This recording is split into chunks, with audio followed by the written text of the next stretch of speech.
खबर यूपी के इटावा से है, जहां इटावा में आजमगढ़ से सांसद और समाजवादी पार्टी के वरिष्ठ नेता धर्मेंद्र यादव ने मतदान में धांधली के आरोप लगाए। गौरतलब है कि इस बार इटावा के करहल विधानसभा सीट पर समाजवादी पार्टी का उम्मीदवार महज 14,000 वोटों से जीत हासिल की है। सांसद धर्मेंद्र यादव अपने पैतृक आवास से करहल विधानसभा के लिए रवाना हुए। इटावा समाजवादी पार्टी के आजमगढ़ से सांसद धर्मेंद्र यादव सफाई स्थित अपने आवास से करहल विधानसभा के लिए गए। उनके साथ करहल विधानसभा प्रत्याशी तेज प्रताप सिंह यादव, जिला पंचायत अध्यक्ष अभिषेक यादव समेत सपा कार्यकर्ता और नेता भी मौजूद थे। सांसद धर्मेंद्र यादव ने सरकार और प्रशासन पर जमकर हमला बोला। उन्होंने यूपी में विधानसभा की 9 सीटों पर हुए उपचुनाव को लेकर धांधली का भी आरोप लगाया। उन्होंने कहा कि करहल में मार्जिन आगे बढ़ेगा, लोग समर्थन दे रहे हैं, आगे ऐतिहासिक जीत होगी। लेकिन उन्होंने ये कहा कि इस लोकतंत्र में जिस तरह से वोट पड़े हैं, ऐसा तांडव कभी नहीं हुआ। कुंदरकी मीरापुर में हमारे मतदाताओं को वोट नहीं डालने दिया गया, रिवॉल्वर की नोक पर उन्हें डराया गया। पूरे देश ने देखा है कि किस तरह से लोकतंत्र की हत्या की गई है। केशव प्रसाद मौर्य के बारे में पूछे जाने पर उन्होंने कहा कि केशव प्रसाद मौर्य को अब कोई पूछ नहीं रहा है। केशव प्रसाद मौर्य सिराथू में पहले कमल खिला लें, उसके बाद वो बात करें। इसे आखिरी दौर तक राउंड द राउंड करहल के लोगों का समर्थन जो गिनती में आ जाएगा, लोग समर्थन तो दे ही चुके हैं और रिजल्ट बढ़ेगा, ऐतिहासिक जीत होगी।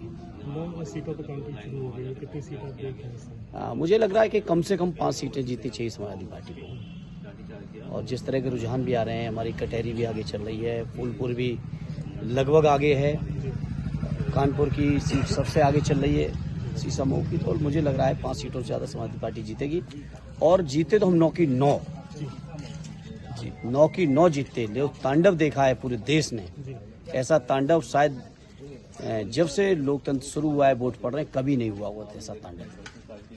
सोशल मीडिया पे जो वीडियो खिला दें और बाबा जी उनका कमल ना बुझा दें, उससे बचें। वो बाकी कमल ना खिलाएं।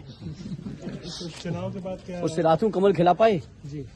कौशाम्बी में जहाँ से वो हैं, कौशिराथू जहाँ पड़ता है, देश के सबसे युवा सांसद समाजवादी पार्टी के बन के आए। तो अब ये ढपोर संख लोग हैं, अब इनको कोई नहीं पूछ रहा है। लेकिन सर, झारखंड और महाराष्ट्र को कैसे देख रहा है? ऐतिहासिक वोटों से झारखंड का रुझान आपके सामने। महाराष्ट्र की मुझे उम्मीद है कि सरकार बनेगी, अभी देखिए रिजल्ट आने दीजिए। कितनी खुशी सर मानते, क्योंकि करहल सीट हॉट सीट मानी जा रही थी समाजवादी पार्टी। करहल तो जीतना ही था, करहल में कोई बात ही नहीं थी।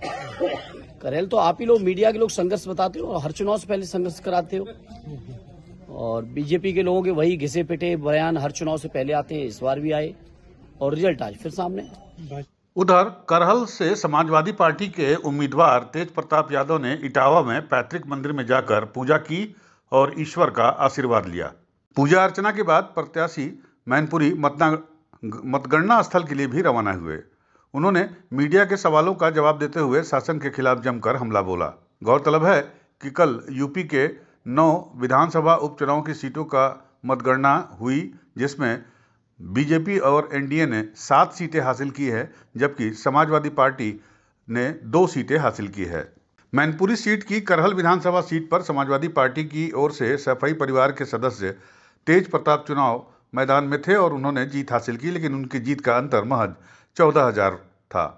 करहल से प्रत्याशी तेज प्रताप सिंह अपने आवास से निकलकर पैतृक मंदिर में पूजा करने गए, वहां ईश्वर का आशीर्वाद लिया और उसके बाद परिवार के सदस्य और समाजवादी पार्टी कार्यकर्ताओं के साथ मतगणना स्थल के लिए रवाना हुए। इस दौरान मीडिया से बात करते हुए करहल विधानसभा सीट से प्रत्याशी तेज प्रताप सिंह ने कहा कि हम लोगों ने बढ़त बनाई और जनता ने शासन के खिलाफ संघर्ष करते हुए हमें मतदान किया और हमें जीत हासिल हुई। लेकिन जिस तरह से प्रशासन ने सत्ता का दुरुपयोग किया है, उसके बावजूद भी समाजवादी पार्टी का उम्मीदवार यहां पर जीता है। कार्यकर्ताओं ने और जनता ने बहुत मजबूती से चुनाव लड़ा है। अभी बढ़त हम लोग बनाए हुए हैं और हम लोगों को पूरा विश्वास था कि करहल की जनता ने शासन के खिलाफ लड़ाई लड़ते हुए, संघर्ष करते हुए सपा के पक्ष में मतदान किया। और जिस तरीके से प्रशासन ने दुरुपयोग किया सत्ता का और लगातार हमारे लोगों को परेशान किया, उसके बावजूद भी हमारे साथी कार्यकर्ता और यहाँ की जनता ने बहुत मजबूती के साथ चुनाव लड़ाया और हमें उम्मीद है कि अच्छे मार्जिन से हम चुनाव जीतेंगे। तो केशव प्रसाद ट्वीट कर रहे हैं कि जनता सपा की विपक्षी गाली का जवाब और लोकतंत्र में कमल खिला करके देंगे। देखिए, वो पूरे देश जानता है, चुनाव के दिन के वीडियो सारे वायरल हुए सोशल मीडिया पे, और जिस तरीके से कुंदरकी में, मीरापुर में पुलिस ने चुनाव लड़ा भाजपा की तरफ से, वो सबने देखा है और सब लोग जानते हैं। क्या लगता है कि ये कितना मार्जिन से आपकी जीत? अब देखिए, अच्छा मार्जिन रहेगा और अभी तो लगभग 1/3 मत जो है जोड़े गए हैं और लगभग 17,000 कुछ वोटों से हम लोग अभी आगे हैं और मुझे उम्मीद है अच्छे मतों से चुनाव। नौ सीट यूपी न्यूज़ 9 के लिए इटावा से चंचल दुबे की रिपोर्ट।